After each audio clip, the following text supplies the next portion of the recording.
Textile industry का संपूर्ण ज्ञान जिस भी आदमी को थोड़ी बहुत भी सीखने की ललक होती है, भूख होती है, इस वीडियो में उसको स्वाद आ जाएगा। ये वीडियो में ना मेरे को भी बड़ा मजा आया है एक्चुअली। हाँ, ये एमबीए कराने वालों को टेक्सटाइल इंडस्ट्री की वो फॉर्मूला फ्रेमवर्क दूंगा। ये आपने कहीं एक जगह पे वो 10 स्ट्रैटेजी इकट्ठी नहीं सुनी होगी। नमस्कार, विवेक बिंद्रा बोल रहा हूँ, फाउंडर एंड सीईओ बड़ा बिजनेस.com। बहुत दुखी रहते थे लोग टेक्सटाइल इंडस्ट्री को लेकर। बहुत लोगों ने बोला कमेंट बॉक्स में टेक्सटाइल पे वीडियो बनाओ, टेक्सटाइल पे वीडियो बनाओ। वापस आ चुका हूँ। आज टेक्सटाइल इंडस्ट्री की पूरी बात करूंगा। आज मैं आपको रिटेलर से लेकर मैन्युफैक्चरर तक गेम चेंज करेंगे। पीछे मैंने कोई अच्छे वीडियो दिए हैं, वो जरूर साथ में चेक कर लेना। एक मैंने क्रेडिट का वीडियो दिया आपको जिसमें मैंने बताया कि कर्जे से कर्जा कैसे मिल सकता है, आपको पैसा कैसे मिल सकता है अगर आपका सिविल स्कोर ठीक नहीं है तो भी। और बाकी टाइम मैनेजमेंट की कुछ टेक्निक्स और यूट्यूबर के ऊपर शेयर मार्केट पे कुछ वीडियो डाले थे मैंने। समस्याओं का समाधान, घटेगा बिजनेस में नुकसान, बढ़ाओ कस्टमर रिटेंशन, खत्म हो जाएगा कंपटीशन। ये ज्ञान बढ़ा देगा आपका नाम, कैसे बेचे सामान कस्टमर केवल याद रखेगा आप ही का नाम। टेक्सटाइल इंडस्ट्री की एमबीए करने वाले हम। रिटेल, कपड़ों का रिटेल, कपड़ों का व्यापारी, ये जो है ना एक कस्टमर का बिजनेस होता है। इसमें आपको दुकान के अंदर शोरूम में कुछ एंटरटेनमेंट, एक्साइटमेंट रखनी चाहिए, तभी कस्टमर आता है। वैसे तो रिटेलर बहुत सारे हैं, लाखों रिटेलर है हमारे देश में, इतना कंपटीशन है, इतनी स्कीम, इतने डिस्काउंट, तो रिटेलर अलग से कैसे निकल के आए? कपड़ों का व्यापारी क्या करेगा? इस इंडस्ट्री में होता क्या है? इसमें कौन चाहता है? करोड़ों रुपया कैसे कमाया जा सकता है? सुनना मेरी बात को। अगर इसके अंदर जैसे खाने की इंडस्ट्री होती है ना, फूड, उसको पहले देख के खाते हैं, आंखों से खाते हैं, फिर जबान से खाते हैं। कपड़ों में भी ऐसे ही होता है। हाँ, कपड़ों में भी ऐसे ही होता है। पहले आप कपड़ों को देख करके पहनते हो मन से, उसके बाद एक्चुअली पहनते हो। हाँ, तो शोरूम आपका ऐसा होना चाहिए, कपड़े ऐसे होने चाहिए, देखने में अच्छे लगे। बड़ी ल्यूक्रेटिव इंडस्ट्री है। 10 लाख रिटेलर है आज हमारे देश के अंदर कपड़ों के। और ब्रेक इवन पॉइंट इसका बहुत ईजी है, आसानी से अचीव हो सकता है। अगर 50% एफिशिएंसी पे भी करें तो ब्रेक इवन तुरंत मिल जाता है आपको इसमें। छोटा रिटेलर भी इसमें लॉस नहीं करता, लेकिन अगर ठीक से चलाए तो। हाँ, आपका रोटी कपड़ा मकान नेसेसिटी है, रिसेशन प्रूफ बिजनेस है। थोड़ा सा भी अगर आपने चेंज होते हुए फैशन को रिस्पॉन्ड कर लिया, छा जाओगे। 10 स्ट्रैटेजी दे रहा हूं। पहला, रिटेल के अंदर सेल्स नहीं होती है। कपड़ों के शोरूम में भी सेल्स नहीं है, परचेज सेल्स है। हाँ, क्या मतलब हुआ इसका? इसमें ना सारा गेम परचेज में है। परचेज, आपको क्या ब्रांड लेना है, क्या डिजाइन लेना है, कौन सी सीजन में चलेगा, किस प्राइस का चलेगा, गेम सारा परचेज में है। जितने भी मैंने कपड़ों के शोरूम देखे हैं, वहां सारी गड़बड़ तभी होती है जब उनके पास गलत माल पड़ा होता है। रिटेलर को एग्जीबिशन जाना चाहिए, एग्जीबिशन में जाकर के स्टडी करना चाहिए मार्केट क्या ले रही है। ऐसा नहीं कि आपको जो आकर के स्कीम दे गया है, जो आपको आके मिठाई का डब्बा देगा, भैया ये कपड़े ले लो हमारे बहुत बढ़िया, ऐसे बहुत सारे एजेंट्स आएंगे बीच में, वहीं सारा गेम खराब होता है। परचेज सीख लो पहले क्या होता है, परचेज करते कैसे, फैशन और रेलेवेंसी के हिसाब से, पब्लिक डिमांड, ट्रेंड्स और रेलेवेंट स्टॉक के हिसाब से हमारे को लेना है। परचेज लाइफलाइन है, बाय राइट सेल राइट। सही खरीदा आसानी से अपने आप बिक जाता है। प्रॉब्लम क्या हो जाती है, मेन मुद्दा क्या है धंधे के अंदर, जब आप गलत माल लेके रख लेते हो तो इन्वेंट्री बढ़ जाती है, माल पुराना होता है, कपड़ा पुराना होता ही फैशन बदलते बिकना बंद हो जाता है। जब बिकना बंद हुआ तो गेम ओवर हो जाता है, क्योंकि रॉन्ग बाइक आपने, आपका अनस्टोल्ड स्टॉक मतलब आपका कैश फंस गया है। इतने दिन से कपड़े पड़े हुए हैं, मक्खी मार रहे हो आप, बिक नहीं रहे हैं, कैश आपका फंस गया है। ब्रांड जल्दी बिकते हैं, फटाफट बिकते हैं, स्कीम के चक्कर में मत आना। डेड स्टॉक हो रहा है तो तुरंत निकाल दो उसको। वाई एनालिसिस करो, मेरे साथ ऐसा क्यों हो रहा है, क्या मैं गलत डिज़ाइन ले रहा हूँ, क्या मैं महंगा या बहुत सस्ता ले रहा हूँ, क्या मेरा सेल्समैन ठीक नहीं है, या मैं डिस्प्ले अच्छे से नहीं कर पा रहा। बेसिकली यही 4 प्रॉब्लम होती हैं, डिज़ाइन की, प्राइस की, सेल्समैन की और डिस्प्ले की। ये 4 चीज़ें ध्यान रखनी अपने ज़रूरी है।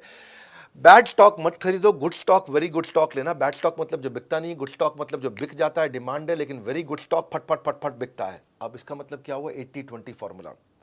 फिर समझो, रिटेल के धंधे में आपकी सेल्स अच्छी नहीं करनी है, परचेज अच्छी करनी है। माल वही रखो।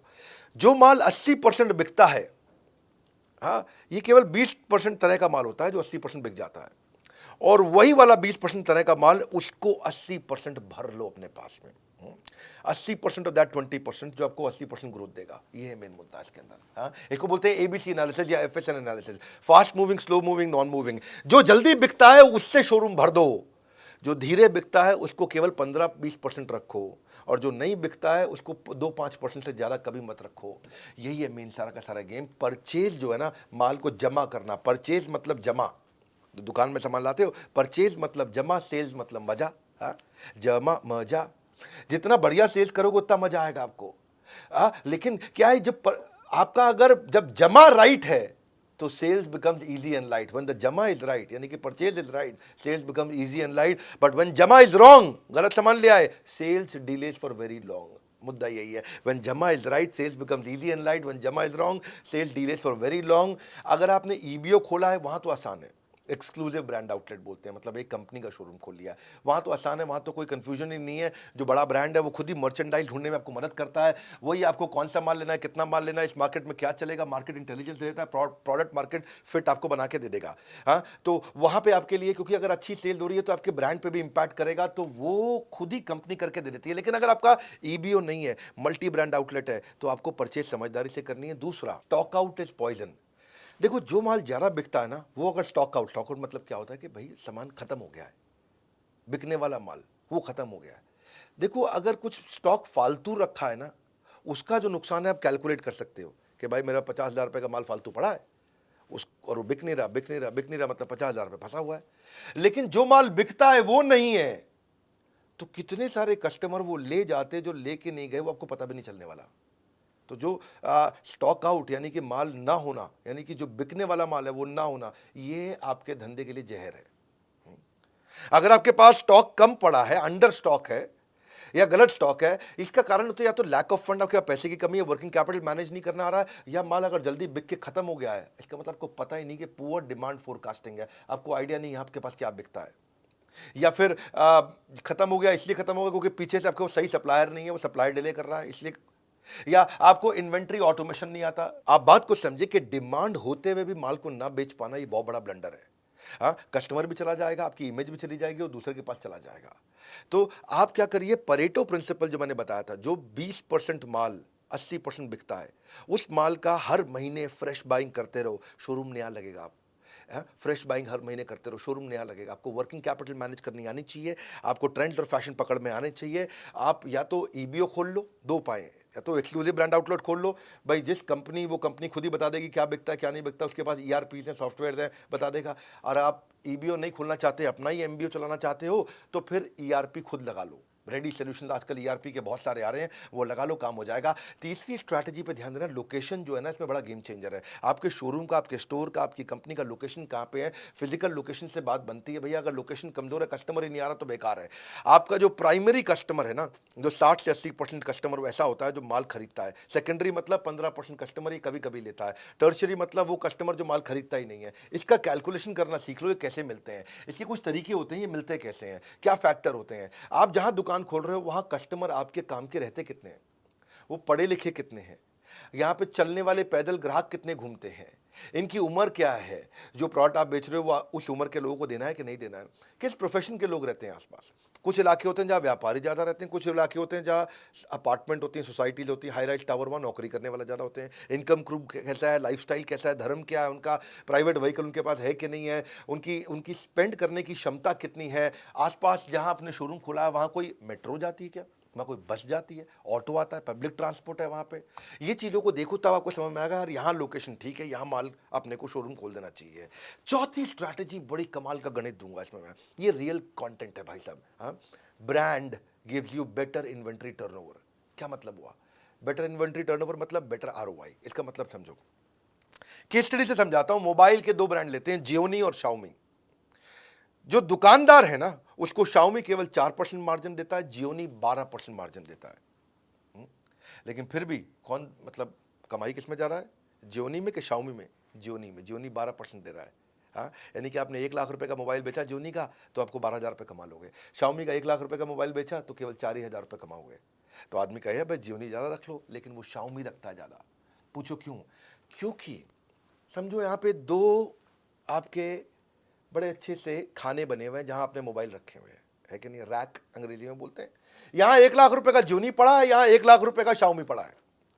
जियोनी 1 लाख रुपए का पूरे महीने में एक ही बार बिकेगा, यानी कि एक महीने में 1 लाख रुपए का आपने जियोनी बेच लिया, तो आपको उस पर कितना बच गया, 12% के हिसाब से 12,000 रुपये बच गया। लेकिन शाओमी इतनी तेज बिकता है, इतना ज़्यादा बिकता है, इतना ज़्यादा बिकता है कि ये 1 लाख रुपए का माल बिक गया, फिर आपने खरीदा, फिर बिक गया, फिर आपने खरीदा, फिर बिक गया, फिर आपने खरीदा।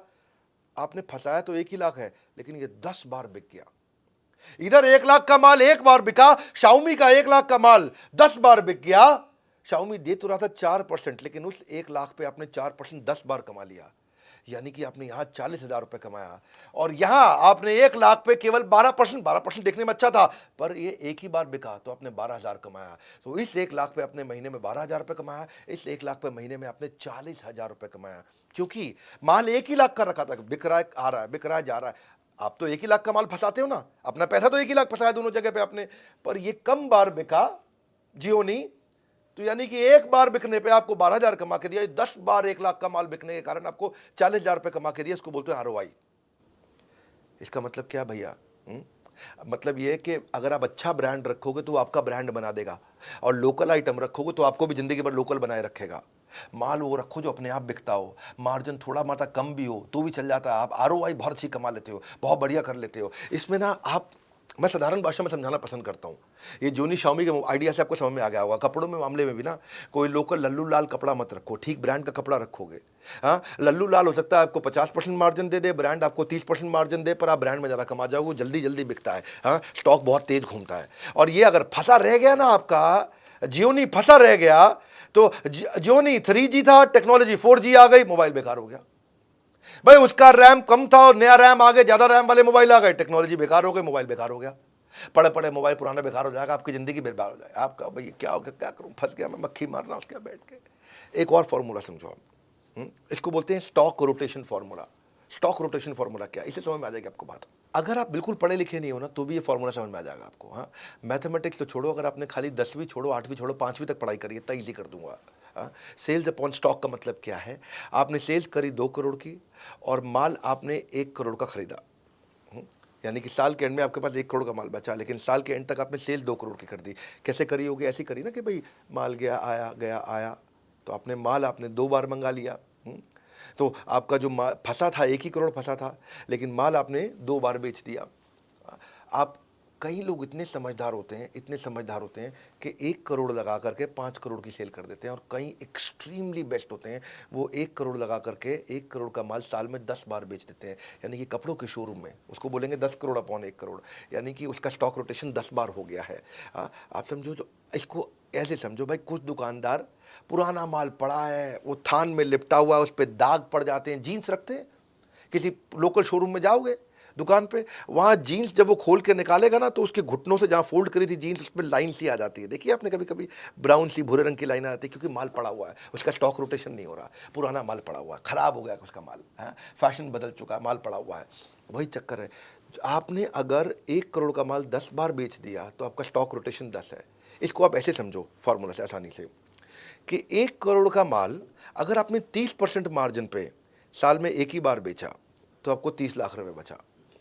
लेकिन आपने दूसरी तरफ 1 करोड़ का माल साल में 5 बार बेच दिया, जल्दी जल्दी बेच दिया, 30% की जगह खाली 20% मार्जिन कमाया, तो 20% मार्जिन आपका 1 करोड़ का होता है 20 लाख, लेकिन 5 बार बेच दिया, यानी कि 20 लाख मल्टीप्लाइड बाय 5, 1 करोड़ रुपया।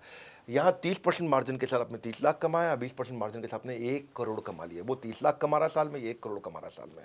एक ही अमाउंट फंसाया दोनों ने, इन्वेस्टमेंट दोनों की बराबर थी, पर उसकी बेचारे की कमाई साल के एंड में 30 लाख है, इसकी कमाई साल के एंड में 1 करोड़ है। ये मजा मार रहा है। इसके लिए करना क्या हुआ है, समझ में तो आ गया आपको? 4 महीने पुराना माल खरीदी के भाव पे बेच दो। अगर कोई जीन्स लेके आए थे आप 500 रुपए की, 4 महीना हो गया है, अब 500 में बेच देना भाई। 800 900 का खाब छोड़ दो, अब 700 में मत बेचो, 500 में बेच दो, 4 महीना हो गया।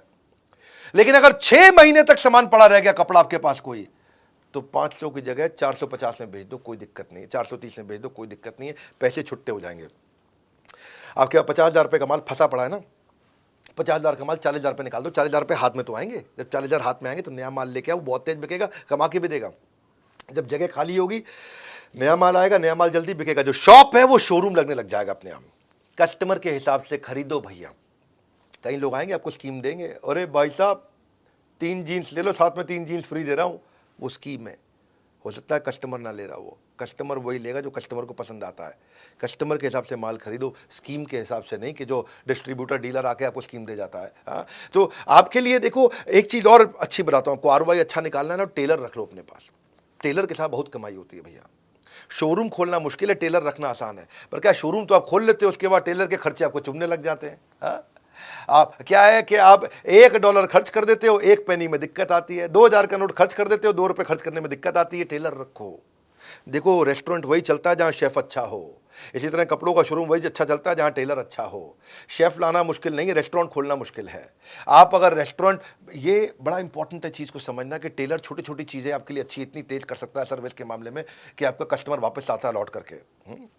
मैं ना इस रिटेल इंडस्ट्री के अंदर, इसके अंदर ये जो हमारी टेक्सटाइल इंडस्ट्री है, इसमें सियाराम एक अच्छा ब्रांड है।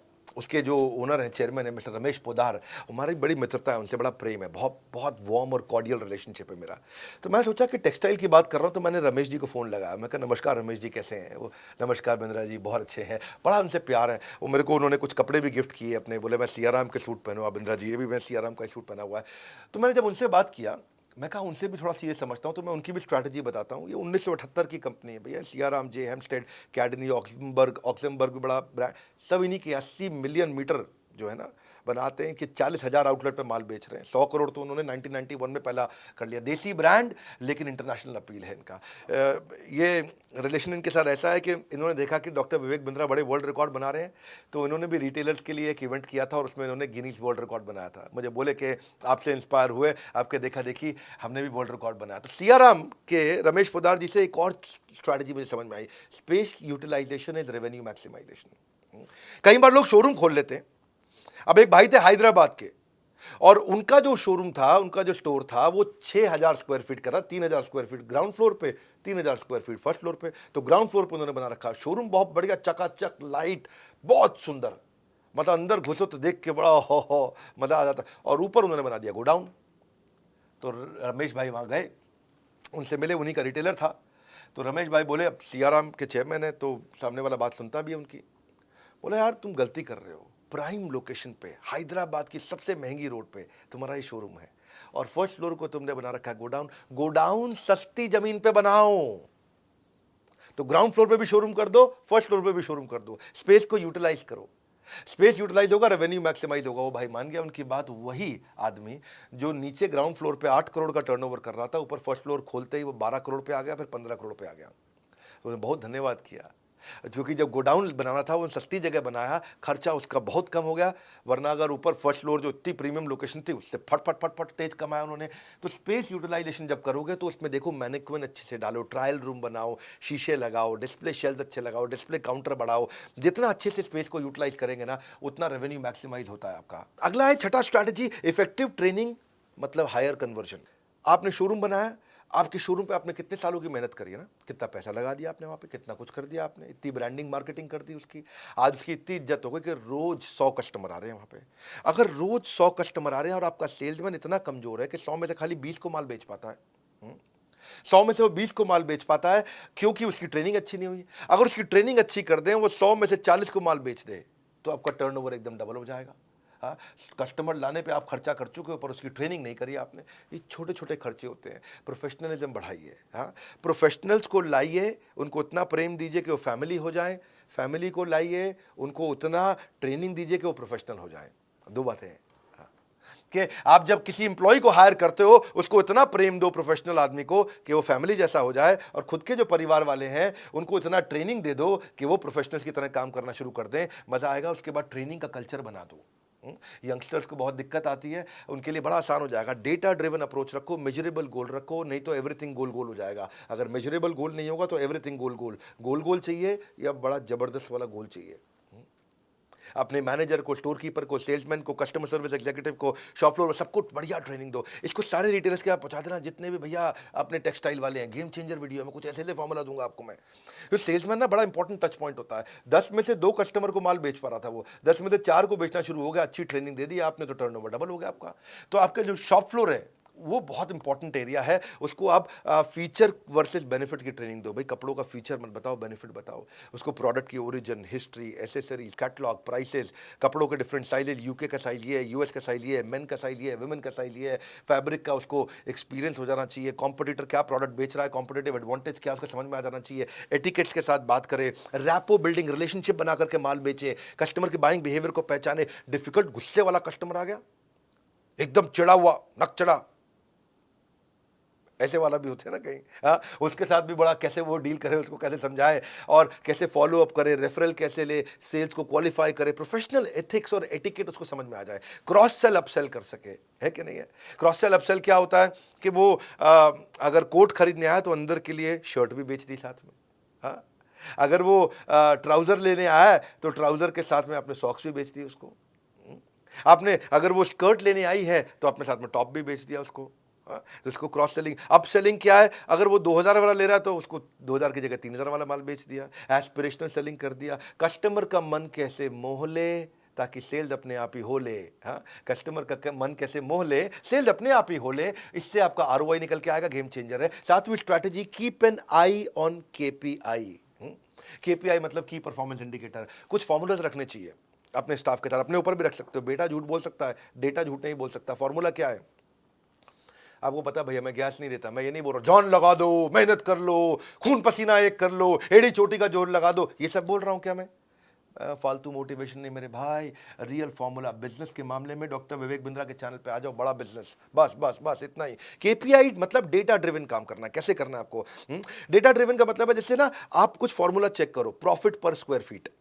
अगर आपका 1000 स्क्वायर फीट का शोरूम है, आपका 1 लाख रुपए का प्रॉफिट हो रहा है, तो 1 लाख को 1000 से डिवाइड कर दो, आपको पता चल जाएगा प्रॉफिट पर स्क्वायर फीट कितना आ रहा है। फिर वो बेंचमार्क से उसको इंप्रूव करो। एवरेज ट्रांजैक्शन वैल्यू, जितने लोग आ रहे हैं, मेरा नाई है ना, बाल काटने आता था मेरे, उसके यहाँ एवरेज ट्रांजैक्शन वैल्यू जो थी 200 रुपए की थी। मैंने उसको बताया कैसे कॉम्बो बना दे और average transaction value, average order value को 500 रुपये कर दे। उसने कॉम्बो बनाना शुरू किए। जो कस्टमर बढ़ाना मुश्किल है, लेकिन उसी कस्टमर से ज़्यादा पैसा लेना आसान है। तो 200 में जो बाल काटता था, शेव करता था, उसने बोला मैं मसाज के साथ में बाल भी फ्री कर रहा हूँ काटना, शेव भी फ्री कर रहा हूँ, ये भी कर रहा हूँ। तो लोग जो है ना, मैंने उसको बताया कि ऐसा करो, सेल्फी ले ले यार, एक थीम उसको दिया, वो बहुत चल गया उसको, भाई मज़ा आ गया, है कि नहीं।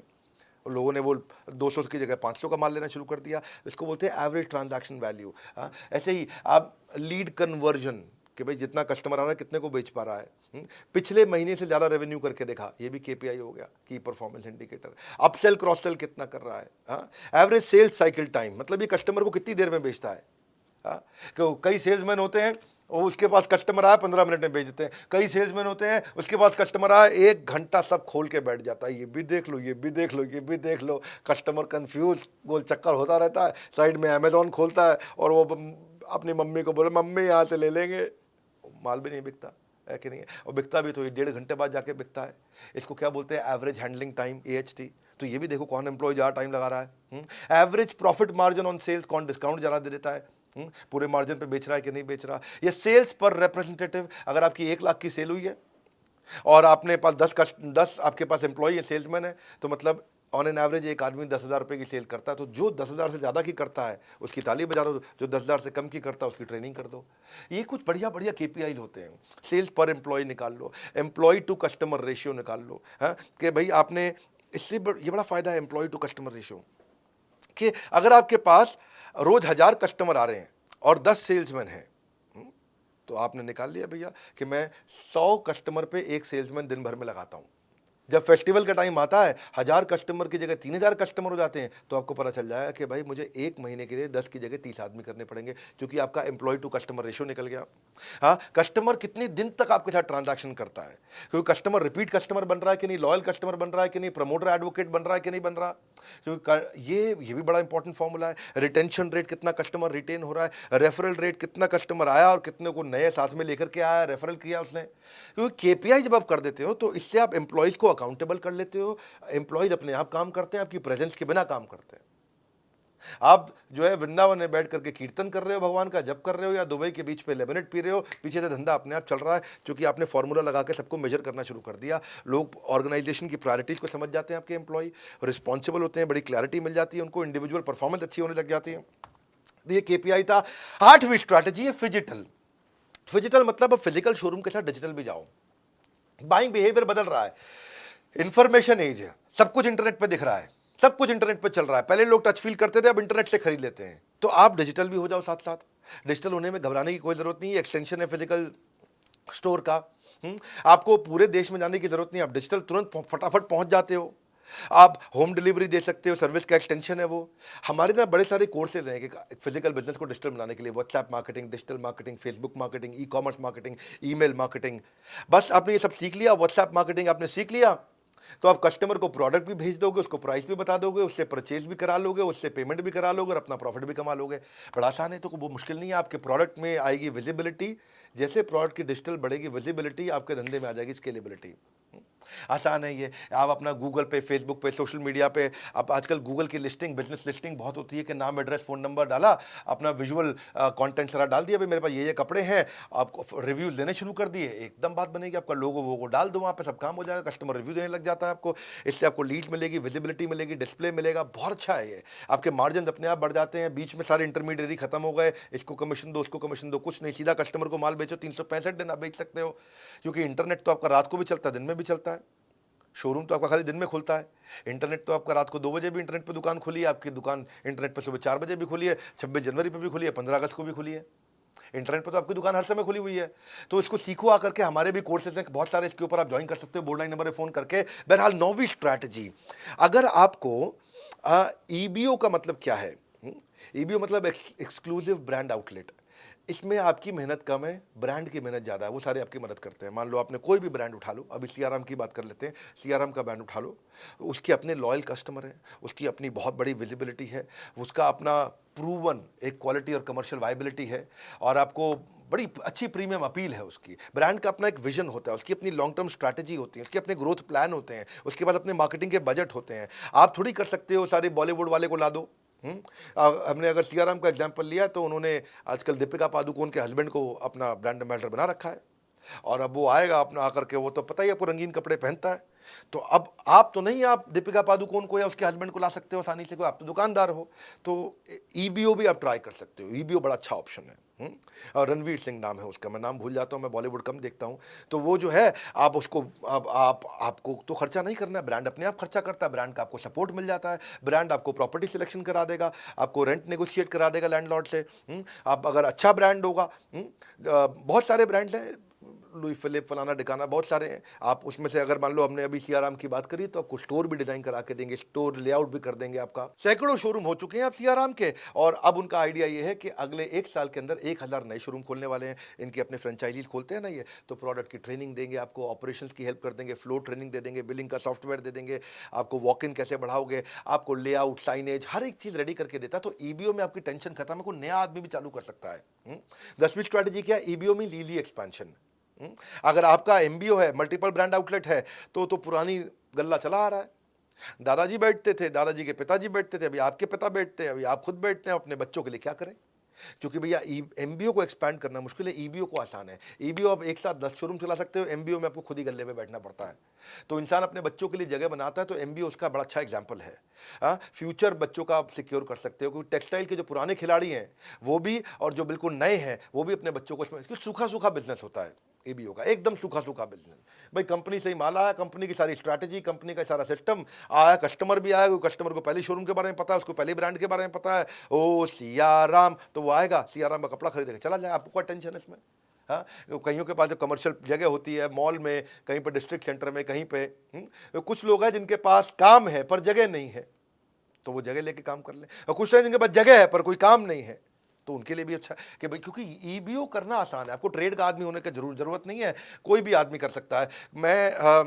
देखो, आपको ना ईबीओ में बिना बिजनेस के बैकग्राउंड के भी आप कर सकते हो। आप मैकडोनल्ड्स का या किसी भी खाने का, किसी का भी आप फ्रेंचाइजी की तरह ईबीओ चला सकते हो उसका। हाँ, आपको राइट फार्मूला दे देते हैं सक्सेस का।